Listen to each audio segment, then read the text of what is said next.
Right bulletin లో మరో breaking చూస్తున్నాం. టీపీసీసీ క్రమశిక్షణ కమిటీకి మంత్రి కొండా సురేఖ మరో లేఖ రాశారు. తనను తన కుటుంబాన్ని కొందరు టార్గెట్ చేస్తున్నారని అన్నారు. ఇక తనకు లక్ష్యంగా చేసుకుని అవమానకరంగా వ్యాఖ్యలు చేస్తున్నటువంటి వారి వెనుక ఉన్న వ్యక్తుల్ని గుర్తించి చర్యలు తీసుకోవాలంటూ క్రమశిక్షణ కమిటీ చైర్మన్ మల్లు రవిని కోరారు. కమిటీ నోటీసులకు ఇప్పటికే వివరణ ఇచ్చినట్టుగా అయినప్పటికీ కూడా పలువురు కాంగ్రెస్ ప్రజాప్రతినిధులు నేతలు బహిరంగంగా అవమానకర రీతిలో వ్యాఖ్యలు చేస్తున్నారంటూ ఆవేదన వ్యక్తం చేశారు. విచారణ కొనసాగుతున్నటువంటి సమయంలోనే తనపై బహిరంగంగా విమర్శలు చేయడం సరికాదని దీన్ని కమిటీ పరిశీలించాలంటూ కూడా మంత్రి కొండా సురేఖ కోరారు.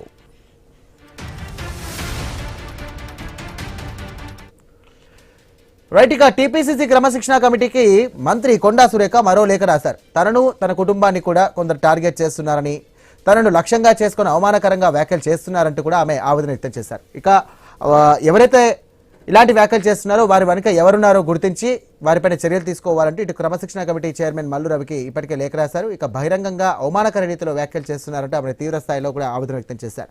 రైట్, మొత్తం మీద విచారణ కొనసాగుతున్నటువంటి టైంలో ఇలాంటి విమర్శలు సరికాదంటూ కూడా ఆమె పేర్కొన్నారు. ఒకసారి పరిశీలించాలంటూ ఇటు మంత్రి కొండా సురేఖ ఈ సందర్భంగా మల్లు రవిని విజ్ఞప్తి చేశారు.